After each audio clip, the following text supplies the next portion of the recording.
What's up, everybody? So I had a couple questions.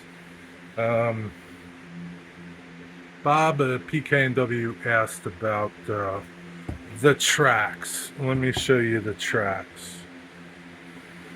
Bob wanted to know, how do you keep the tracks? How do you clamp the tracks down? Well, for the most part, they don't move. There's this padding underneath that's like a grippy substance, and you see I'm pushing on it. They don't move. But if you want to clamp them, they make a clamp that fits into this groove, right, which leaves your rail unencumbered, and it clamps from underneath, right, which is pretty cool. So you can put that anywhere, right, and then just cinch it up and clamp it. I like to use these when I'm using the long rail, just because it just keeps it in place up this end. So I'll just clamp one end, right, and then the saw just rides on the track. These are great. They have different styles to do different things. You can clamp onto, they have one that's called a gecko. It does the same thing, goes underneath, and you can clamp it on flat surfaces that are, that you wouldn't be able to, like a vertical surface or something that was on a wall or something. And then they have a couple other styles too. So Bob, that covers the track. Let's go over. All right, so Heath had messaged me, and he said, "Hey, why are you using the track saw instead of the table saw?" Well, that's a good question, Heath. And so, a table saw, right? Um, you have a 4x8 sheet. Think about it. You need a lot of real estate in front of and in back of the table saw to feed your 4 foot by 8 foot long sheet.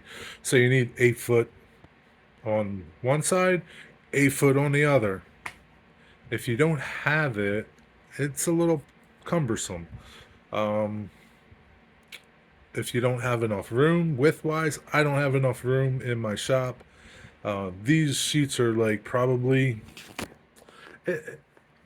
geez, I'm gonna guess 75 pounds, maybe 100 pounds a piece. They're super heavy, man. So handling something like that, a full sheet, and just running it on the saw, pretty tough. So what you would do is, you need it to do it so that it catches.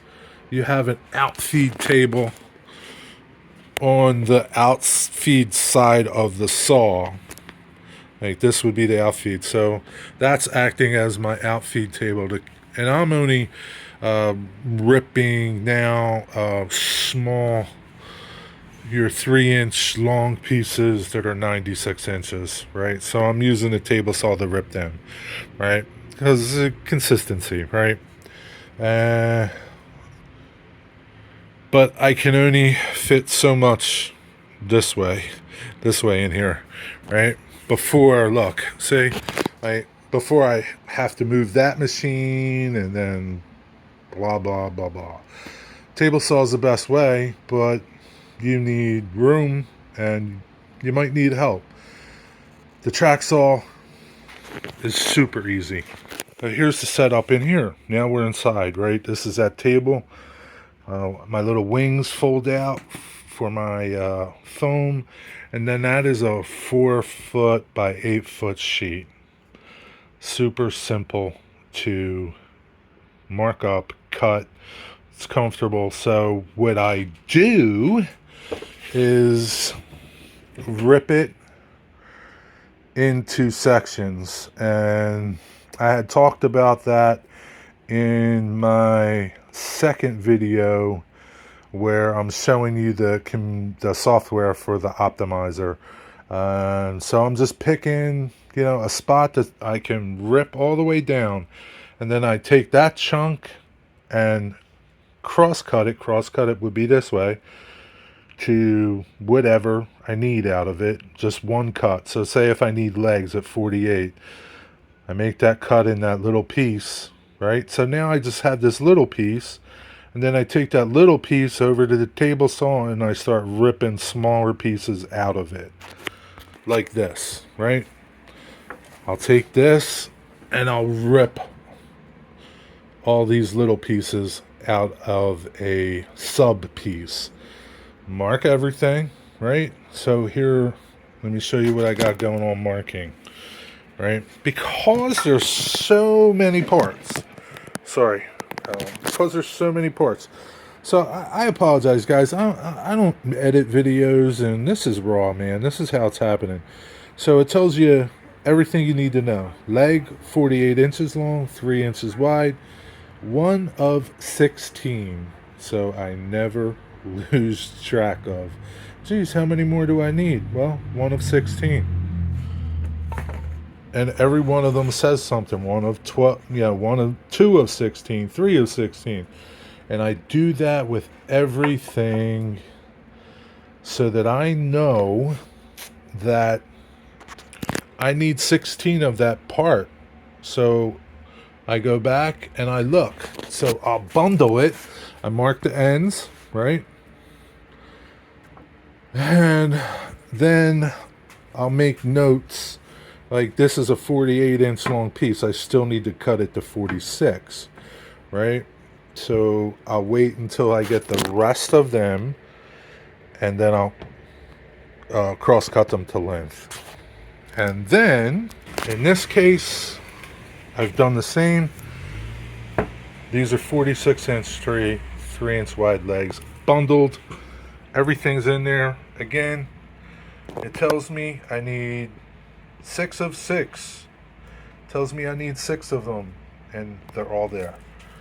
So it is a good way. So same thing here, bundled together. All the fascia bundled together. Mark it. Says what's in the pack, right? And as I'm doing that, I'm crossing it off. I highlight it on my pack. So something I just thought of, right?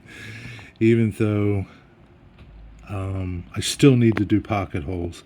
So in that bundled pack of legs, I still need to do all my pocket holes. I haven't done nothing. So, see, I'm just finding that out. I'm rushing, right?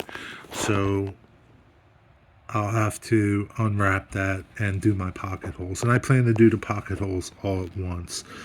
But in the meantime, they're all together, and I know that. All right, so I'm marking it with highlighter. It means I cut it, and the blue dot means that I verified I have all my quantities, because there's so many.